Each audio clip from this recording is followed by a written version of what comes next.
Cloud. Hey everybody, welcome to the Pure Energy Team Zoom for June, the first one. I'm so excited. Just a little side note, everything should be updated in boards for your June Jumpstart groups. Christine Rector worked real hard on those graphics for you guys, so give her a big applause. Thank you for that. She's really good at it, even though she thinks she's not. They're super cute with the watermelons. And gosh, what else do we have? We have free membership. Yeah, free membership. We have Watermelon Resist. There's a lot happening for us this month for sure. That's some good stuff. That membership is key. That's been amazing for a lot of people.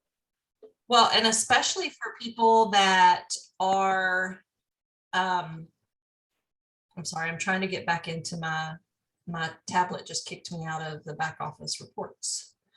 That's key for especially people that just want to start with like a couple of things, like a digestion duo that saves them $15, right? So it's a really great time to say, oh, well, you know what? Why don't you try a couple of things, you know? All right, so without further ado, yes, we have people getting in their bathing suits for the first time. I'm gonna let Jeremy jump in. Where'd he go? He's down in the bottom of the screen, connecting. Show me your face, Jeremy. Meredith. You have to turn your video on. I have to click through all the notifications I'm getting before I can even do that. And if I have to turn the right video on, you're going to see, I got to get to there. Hold on. There's the right video. I have a camera on the front and on the back of my laptop. Hey, everybody. So you were about to get a shot of like the floor behind me. Nice. Nice. Thank you for being on here. Oh my gosh. Listen, if you guys don't know Jeremy Meredith, he is the VP of, I don't know, say it all. It sounds really way better when you say it. I'm not a big titles guy, so I don't use it all that much, but technically it's the Senior Vice President of Information Technology, which feels like a mouthful. So I just tell people, I'm like, you can kind of just consider me like the head nerd. Like I'm in charge of the nerd cave. That's what I do here. I love it. Well, Jeremy and I'm going to mute myself in just a second. And so all the ding dongs come off. But Jeremy and I have gotten to know each other quite a bit on all the trips that we've been on together. And him and his wife are two of my favorite people in the whole wide world. Jeremy's just super fun. I mean, I don't know what other company you get like a funny IT person because it doesn't happen very often, but he's totally the best. So without further ado, Jeremy, thank you for walking us through the subscription report and the quick start bonus report. These new, even for me, and I'm a numbers girl, these new reports are a little confusing. So I'm excited to learn them this month and to know them inside and out. So thank you guys for being here. Jeremy, I'm going to mute myself and hopefully we can answer a few questions and we'll just do these reports. And can you share, you're going to be able to share your screen? Yeah, I'm loading it right now. Do you should make you a co-host, right? What's that? I'm going to have to make you a co-host. Oh yeah, probably. Yep, you're a co-host now, so you can share. You should be able to. Do you have a preference of which one I start with, Allison, for what we coordinated that I'd go over today? Whatever you want, Jeremy. All right. All right. Well, okay. So I always have a preface before I get into a lot of these types of conversations, and my preface is this: I've done technology and network marketing for some amount of my career. I'm probably 17 years into doing it. And I always like to give this little piece of advice before I share anything about any piece of technology, regardless of what it is. The real power of network marketing as it stands is each of you. The real differentiation for who Singular is who you are, and how we're successful is we don't let tools replace who we are and what we do.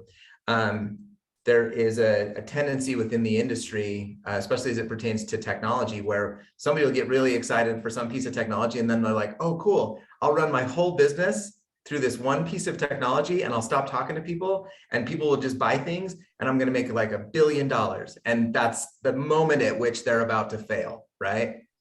The importance of everything we do in the technology is that we allow that technology to best support our efforts to engage with our customers and our distributors. And we make sure that we use those technology items to strengthen our relationships and to identify our opportunities of who to strengthen relationships with and how to help and support each other best. So the technology should always be playing sort of a secondary role. The primary role that we have is our engagement with each other. That secondary role is help me identify who I should be engaging with and maybe what we could be talking about or what we could be working on together, right? Or what are the opportunities lie? So that being the preference, I am going to share my screen and we will start with one of the reports. I'll say this too. The other thing that I like to, I guess, one more thing. The other thing I like to bring up as it pertains to technology and specifically to reports, everybody's different, right? There are some people that you're going to look at the report and you're going to go, I know exactly what I'm looking at here. I get it. It makes total sense. I love it. I'm going to start using it. And then there might be some others of you on the call that are going to look at some of the items that we'll look at today and you'll think, I'm a little overwhelmed. And it's all fine. Don't get in your own head over it too much. If you don't know what you're looking at, very said, like, that's why we're going to jump on and talk about it today, right? And that's my first thought. My second thought is this. Well, nobody got good at anything that they didn't keep working on, including me. I tell all new people that come to our IT department where this is their first IT job, I said, you're going to walk in here and think everyone you know, or that everyone you meet in our IT department knows everything, and they don't. They had to start somewhere too. They had to start, just dig into stuff, look at it, try it, ask questions, try and work with it. They've failed. In our interview process in IT, we love asking the question of what's the biggest IT mistake you've ever made and how did you handle it? And everybody laughs and has this answer of what they screwed up. So as much as some of the folks that you may meet that live on our team may seem like wizards, we all make mistakes, right? And we all struggle to figure things out. So don't be too much in your head about it. We're going to get started and looking at it. And we'll figure it out as we go. And I'll open it up for questions here in a sec. But to start with it, the first thing we're going to look at is what's called the subscriptions report. You'll see the name of it up here at the top left. Is everybody, can I get a thumbs up from somebody who's seeing that coming through? Okay. All right. Okay, cool. So we've got it. So this is the subscriptions report. So why would we put in a subscriptions report? Well, you know, a huge part of having a successful business is having a strong base of returning customers. And the easiest way to sort of manage for those returning customers for their convenience and for the strength of your business is to encourage your customers to be on subscription. Well, okay, this is going to tell me sort of the health of my returning business, which is an important part of what you're doing. So this is a test account that we're looking at here. And what you're looking at, and I'll tell you, for all the stuff you see over on the right, just ignore it for now. Okay, we're going to focus in on one box at a time. And in the top box, excuse me, in the top box, what you're looking at is this. You're going to say, so for the month of June, because we're in June, so current month, right? We're going to say there is 200 and almost 205,000 volume of potential subscription orders that could go through this month. Meaning, if I were to take all my customers and add up all the volume for all of the people that have a subscription, how much volume is that? That's this number, 205,000. Now, this next box is how much of it has already processed and gotten paid for. Does that make sense? So the first box is if I have 100 people with 100 volume each, I'm going to have, it's going to take and add up that number and put that in that first box. The second box is how much of it's gone through already and how much of it remains to go through. So it's just a summary, right? It kind of gives you a sense as you're getting later in the month, this box may be helpful because a use case for this that might be helpful for using this report would be to come in on the 26th or on the 27th, because What you would love to see is there could have been 205,000 in total volume processed. And what you would love to see is 205,000 of total volume that actually went through. And to see that everybody that had a subscription template, the order went through, the order got paid for, everybody got a subscription. That would be ideal. Now, that's almost never the case, right? It would be rare that that would happen, especially for larger teams, especially if that volume number is 205,000. There's a lot of people with a lot of orders, and some of them either aren't going to go through because a credit card has gone wrong, or an expiration date is off, or something else has gone wrong. And this report allows you to identify those people that intended to have an order that maybe didn't end up having one. So that's what that first box shows. Now, as you come down here, now again, so that's, I gave that example of you would come to this first box and it may be really, really valuable on the 26th. On the first, it's going to say 205,000 in total possible volume that could process for your organization as you start the month, but it's not going to be very much actual subscription volume processed because only the people who have subscribed on the first and the second would have gone through as of today. Does that make sense? Because we're only on the second day of the month. So only everybody who signed up to have their volume processed on the first and second is going to work. So that's a good transition to the next box. The next box allows you to say, so what if I'm looking at it earlier in the month? Is it not useful if I look at it earlier in the month? No, it is useful. You just have to look at it a little bit different way.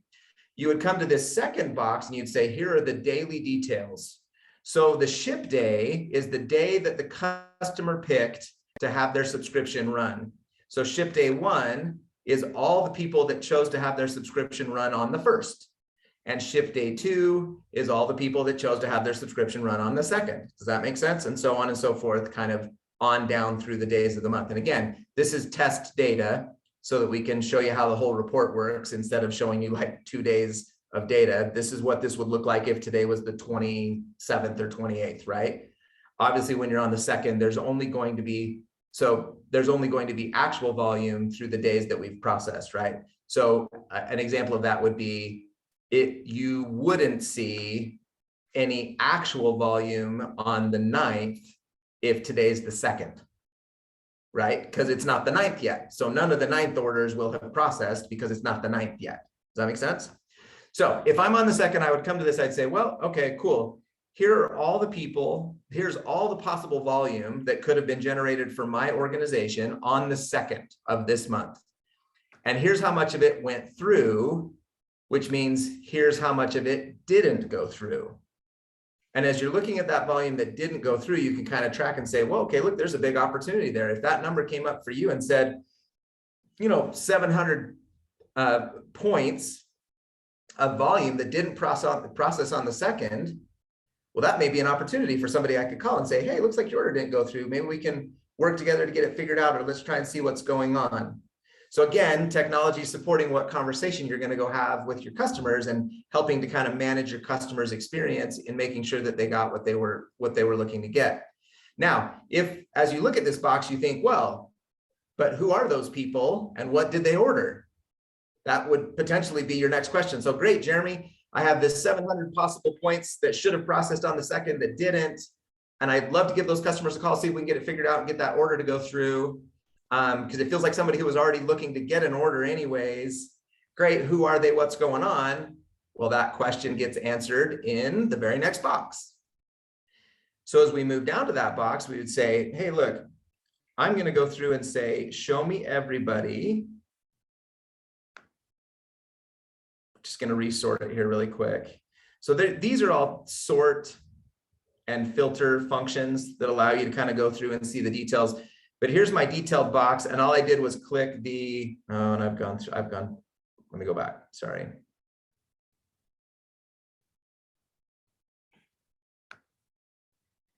Here's where we may have to jump back over to this side.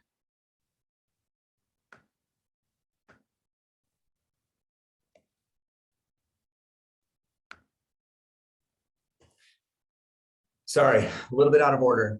So if I want to go down and just see the first and the second, in this next box, it shows me the details of everybody on my team, as far into my levels as you've got probably for your organization. This again, test account goes down 8 levels. Most of you won't have to go through that far. You'll have a much smaller data set to deal with. But in this situation, there's a lot of data in here. There's 182 pages of people that you could go through and look at. And you're not, again, the point of the report is not to look through everything. The point is to figure out who you're going to talk to next and what you're going to talk about. So if I go back to my example up here where I say, I have a ship day of the 2nd, today's the 2nd, and I wanted to look at the 780 of volume of people that orders hadn't gone through, so I can, give them a ring or look at what happened or look at who it is or what's going on. I'm going to come over to the filters on the right hand side and say I'm looking for, well, what run day was the run day of the month was the subscription supposed to happen, and I'm going to look at between the 1st and the 2nd. Now, if I wanted to be the 2nd, I could put between the 2nd and the 2nd, but I'm going to do the 1st and the 2nd so we can look at some data in that next box that I'm going to jump to. And then up here, I'm going to click apply after I've put this to the 2nd. And then we're going to go down and hopefully get, yeah. So now we're down in this box here with some of the detail of my team that I'm looking at and my customers.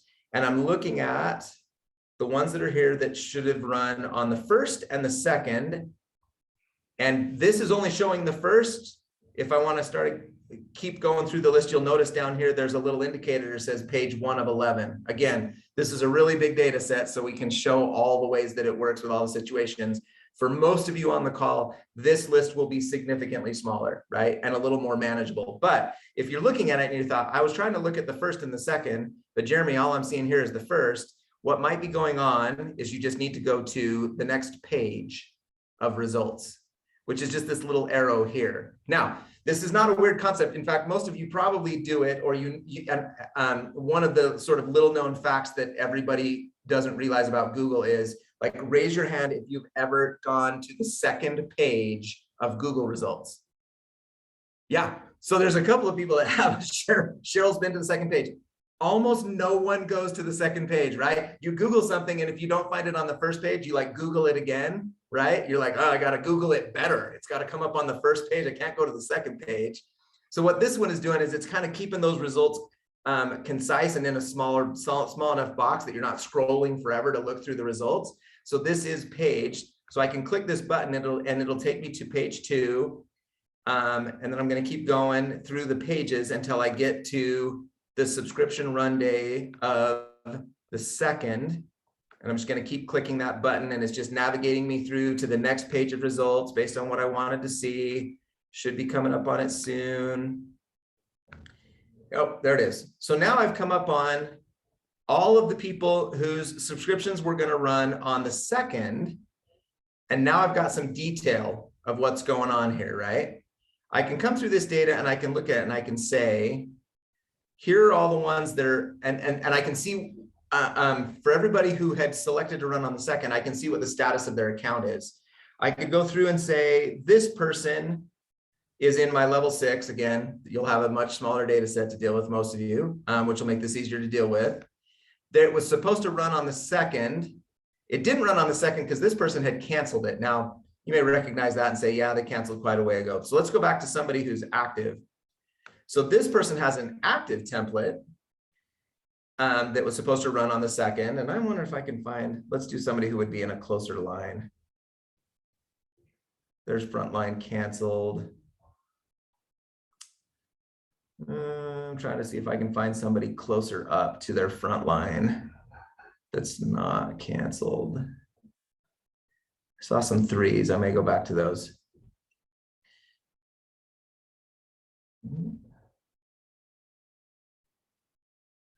All right, thank you for your patience.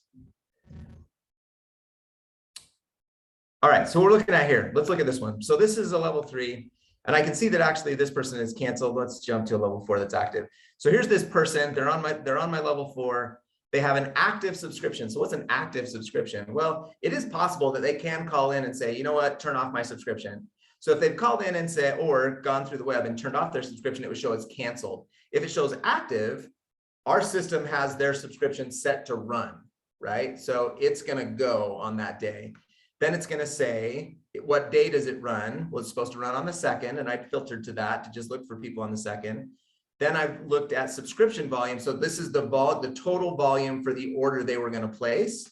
Would be the price of the subscription order when it generates and as it goes through. And this one can be helpful as well, where you're looking at like, what are they subscribed to? Well, this individual's account is subscribed to an 18 count of Zip Sticks. Okay. The next column says, how many subscription orders has this account had in the history of their account? Wow, this person has clearly been on subscription forever. They've had 40 different subscription orders go through in the history of their account. Again, potentially a helpful piece of information that if something hasn't run or they've stopped having an order, I could filter to just how many subscription orders each of these accounts has had and go through and see like, who are my longest, most loyal subscription customers and team members in my team. And I could look at that. That's what this column is showing you. It's the number of subscription orders that have ever occurred on that account. This date is to say for all 40 of those orders that have occurred on that account, when did the last one go through?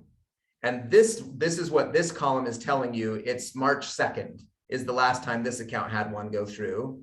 And then we're also looking at this. This is a little bit tricky. When we say regular orders would be, it's not a subscription, but they placed an order. Does that make sense? So a situation where we see regular orders, even for longtime customers. So a lot of those 10 orders for this longtime subscription account may in fact be something like, well, we ran a promo or we launched a new product. Well, they maybe didn't move it onto their subscription. They just jumped in and placed an additional order, or they had their subscription off for a month and they placed an order, but it's an order that's occurred that wasn't subscription. And then this date gives you the day that occurred.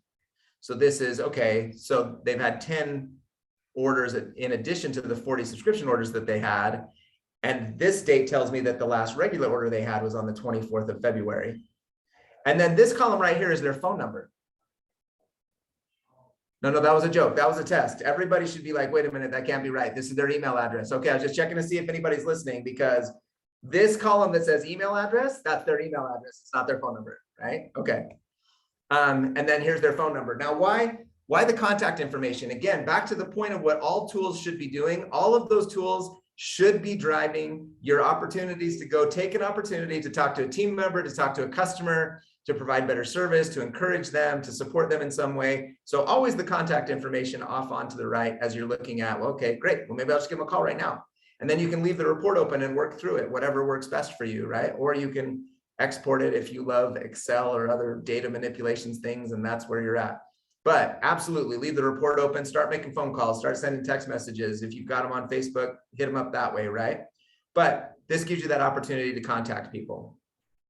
Okay.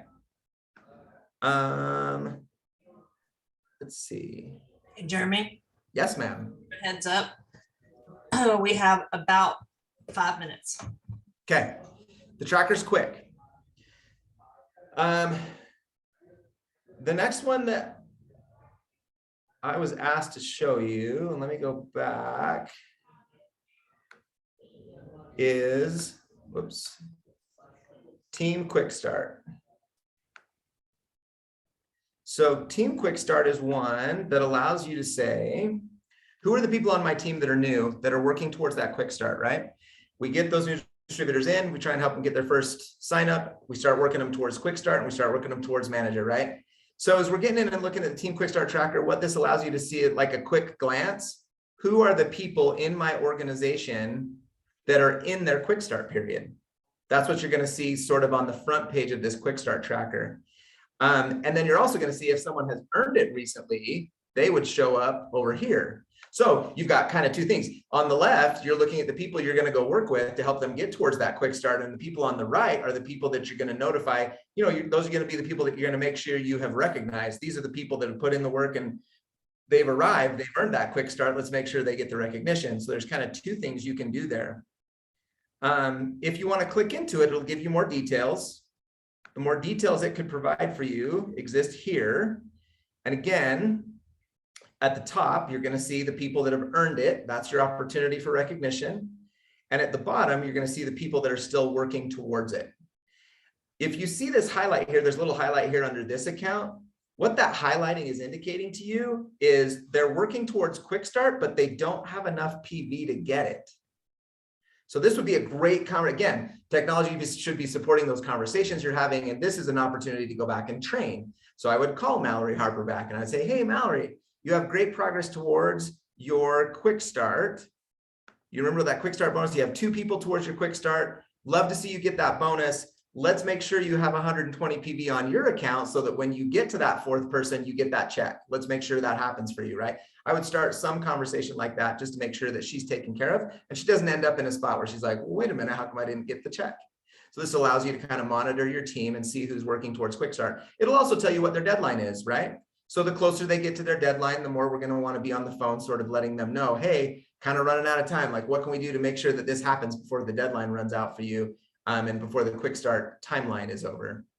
Again, similar to other reports, it's going to tell you their ID, it's going to tell you the PV in the month or in the period that they would earn that quick start in, and there's contact information here. Also true because you can see it throughout your team. If Allison had signed me up and I had signed Mallory up, Allison could be seeing this for Mallory's account, and she would see potentially, she would see here, Jeremy Meredith is Mallory's sponsor. And Allison's got a couple of choices she could make. She could say, well, I could make that call to Mallory, or maybe the more effective thing to do is I'm going to call Jeremy, and Jeremy and I are going to call Mallory.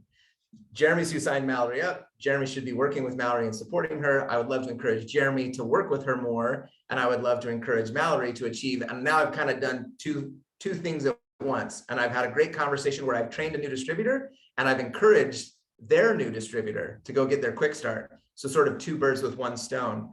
That's generally how this report works. Over on the far right, as I'm running out of time, over on the far right, you'll see any enrollments that individual account has that don't quite have 120. So one of the opportunities that you may choose to take with that distributor is say, hey, maybe if we called a couple people back and see if they wanted collagen, or they wanted probiotic, or they wanted to add a primer or shine to their account. Like, let's see how their stuff's going. Let's see if we can get them to 120 so you can count that person towards your quick start. Again, just people they've enrolled already at 120 and people they've enrolled but didn't have 120. Let's see if there's an opportunity there. Again, the goal here is just to make sure they have every opportunity that we can give them to get to that quick start bonus and see success as quickly as possible. Awesome sauce. I love that. I love the highlight. I love that you can see all that stuff. It makes it this is a very simple report to look at. I want to open this up for questions, but I want you to, I guess, keep your screen up, Jeremy, because if somebody has a question, you need to point them to it. I know there's a lot of people here on their lunchtime, so if you need to hop off and you can check out the questions later with the recording, I'll put it out there as soon as it's recorded. So questions. Hey, Jeremy, I'm kind of wondering if the active without subscription button is still a thing, and did I just not see it?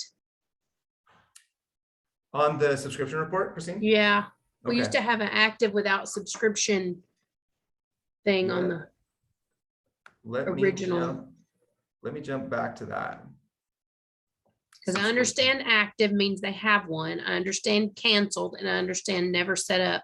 But I would love to know who's active and doesn't have a subscription. So it may not be here in this report. It might be somewhere else. Yeah.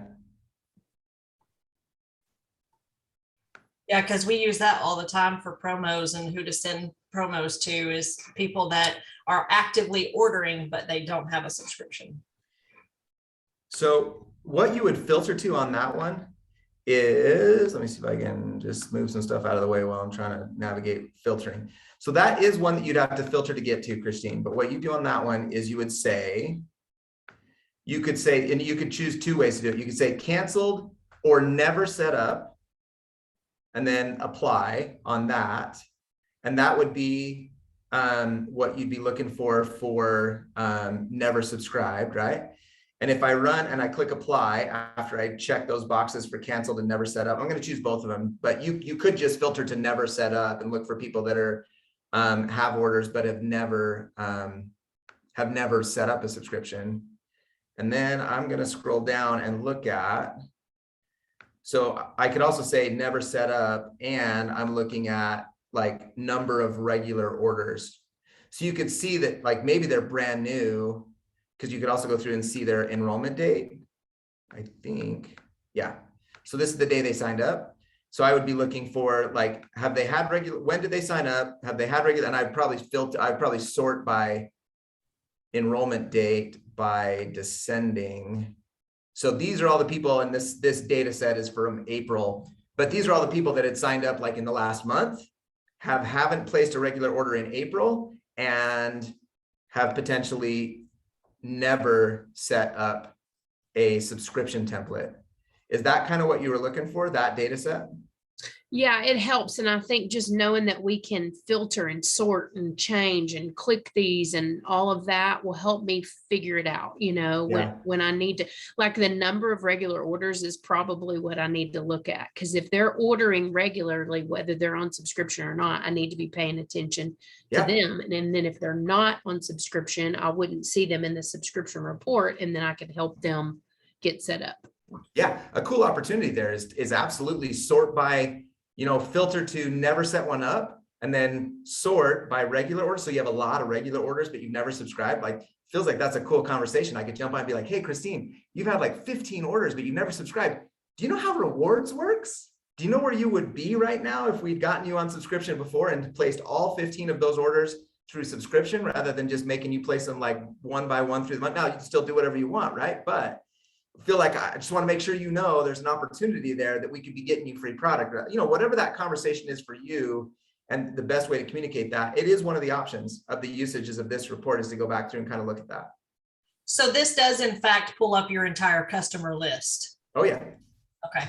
I think that's what I was wanting to try to figure out, because it says a subscription report, not a customer support report. Yeah. Right. So Yeah. knowing that this pulls up the whole thing is great. Yeah, so the downline subscription details box, that's like everybody that's under you, distributor, customer, member, and everybody on a subscription, not on a subscription, on a subscription at some point, turned it off, like everybody's in that list. Perfect. I have a question.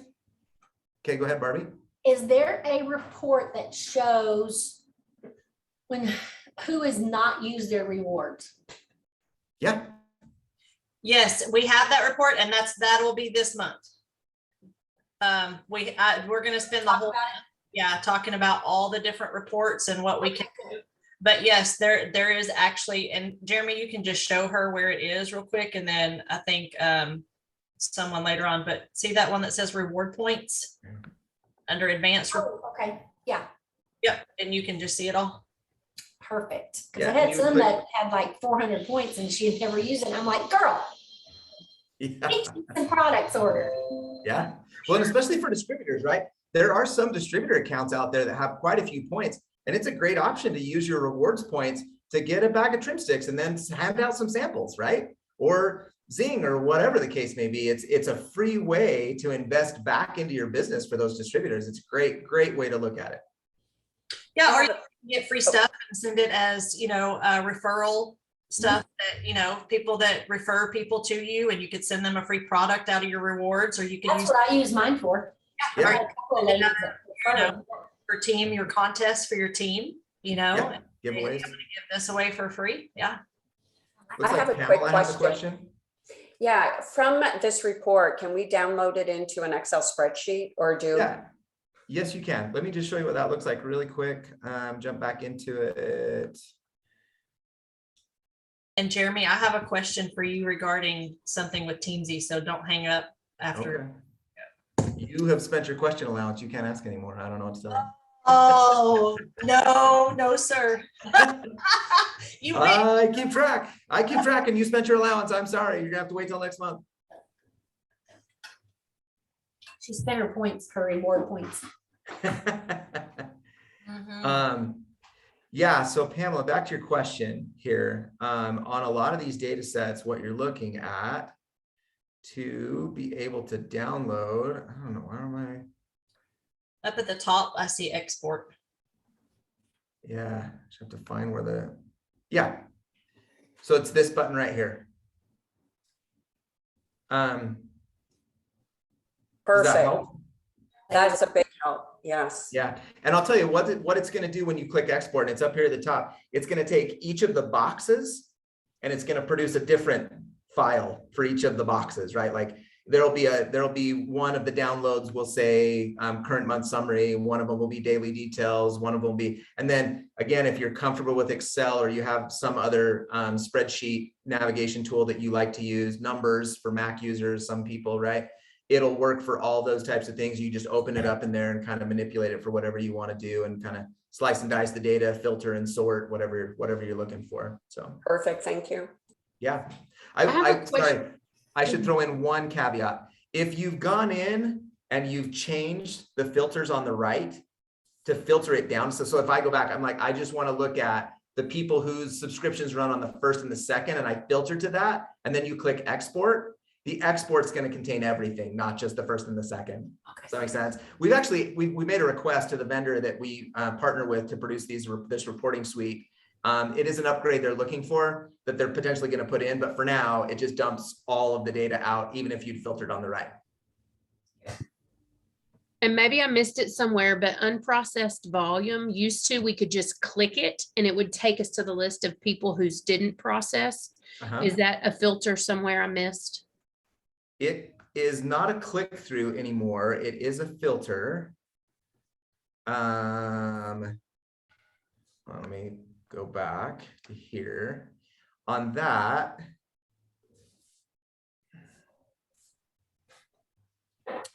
one, what I would do for the filtering on that, and I can follow up on this and see if there's a better way, but off the top of my head, Christine, that's a really good question. I would say, I'm going to see if I can even do it. I would say I'm just going to filter this to my first level. Then I'm going to only look at active setups because obviously canceled or never set up shouldn't have anything run. I'm going to do subscription day of just the first. Subscription volume, I'm going to leave the same.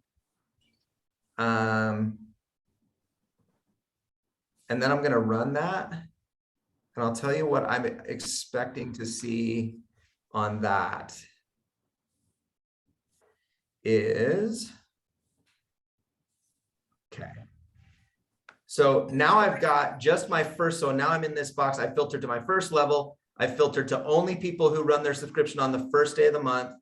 And what I'm gonna look at next is I'm gonna go to this last subscription order date. And I'm gonna see if it ran this month. So this person, it hasn't run yet. Does that make sense? So that would put me in a space where I could see, that's some filtering I could do to say for any given day. And then if I just need to change, I'd go back up and change the day to the second. And then I'd click apply. And it would now just show me everybody on the second that had a template. And then I'd scroll back through and see if their stuff ran on the second. And anybody who didn't run on the second for the month that I'm like, I'd be expecting to see lots of June 2nds in that filter set. And then I'd go back through and say, well, if it doesn't say June 2nd, well, it didn't run. And that's what my unprocessed volume is going to be. There may be a better way to get to that, Christine, and I'll follow up on that and see. But off the top of my head, that's what I would do to get to that data. Okay, and you know that I will text you. I know you follow up. Hey, by the way, I replied, Becky and I exchanged emails this morning. I appreciate you following up. I have a question about that. Okay. That's real difficult. Yeah. Like compared to the report that we had where you just clicked on unprocessed volume and it showed you the people. Yeah. We need to figure out a way to make it that simple, especially for new people, because if you give this to a new person and say, hey, go find your unprocessed volume, it's not going to happen. Yeah. Let me give you a suggestion on that and see how let's maybe see how the call reacts to it. What if we added a column to this report right here that was like a yes or a no? And what if we called the column, did it run this month? And it would be yes or no. Something like that. The no. Yeah. Yeah. Well, let's see. Because when we're checking our subscriptions, we check it every single day. Yeah. We check Great. every single day and we send a message to the people whose subscription didn't process. So it needs to be an easy way to get to. So we personally still use the old report because this is not user friendly for that reason. Yeah. You And know what, then one of the, I talked to Cole about too, but he's just, his words are, it kind of is what it is. well, I think, and we can figure that out. The nice thing about these reports is we can change them. We can turn around changes really quick on them. We control what Okay. you see here, and we can leverage some of our reporting team to make the change. Doesn't even have to go through our development team.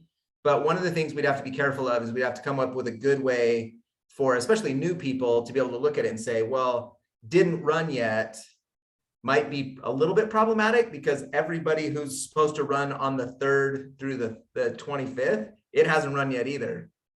So we may have to kind of think through that, like, is the date passed?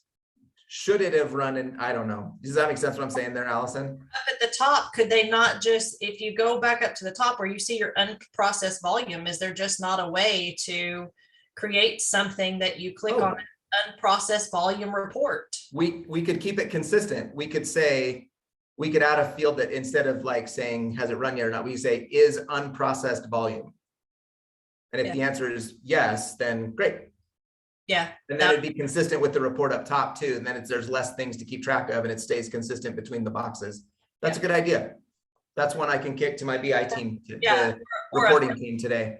Or a filter that is just simply unprocessed volume for the first. Yeah. I mean, you could click on not, where you've got the active and inactive or the active and canceled and all that. You could just have a box that says unprocessed, the first to the first. And then it would pull that up right up under there. And that would be really simple. Okay. That's a great suggestion. I get what you're doing there. And man, I love that as a team, that's one of the things you're doing. You're going into that unprocessed volume every day. Like that's a warm market you can be reaching out to for sales, right? So absolutely. That's a great idea. That's one I'll take to that team today. Yeah, what Holly just said, it needs to be kinder easy. Yes, like I want to be able to tell my person, okay, go to this report, click on the filters, unprocessed volume, and put the date 1-to-1 in and go. And then under, and it's there. That'd be fantastic for us because they're not going to understand anything else in the beginning. That's too much. I think that's just too much. There's just too much to ask of people that are trying to learn everything else too, because it takes a while. But thank you, Jeremy. Seriously, like I learned a whole lot today. And the reason I did this month is because I don't understand these reports myself, and I need to understand them because eventually all the old reports are going to go away. So we have to learn this new stuff. Yep. Well, and we love the feedback. I mean, I appreciate the conversation we've had on the call today. I know some people have had experience with either working in corporate or working with corporate, where corporate doesn't want to hear at all about what you think needs to be changed or going to be improved. And that's not at all where we're at. I love these conversations. These are great ideas. I've told so many people so many times, all the good ideas we've had as an IT team is because we talk to somebody that's out there doing what you all do as a team every day. You do a great job. You know how to take care of customers, and all we're doing is doing the best we can to take your advice and find a great way to turn it around. So we appreciate it. We appreciate you taking the time to give us the feedback. We appreciate all of you and what you do. Awesome. Thank you, Jeremy. If you'll sit tight, I'm going to stop the recording. Thank you guys for being here and jumping on. And I hope you share the recording with your teams because this is good stuff. Okay. Stop. I love you guys. Bye. Love you. Thank you. Bye.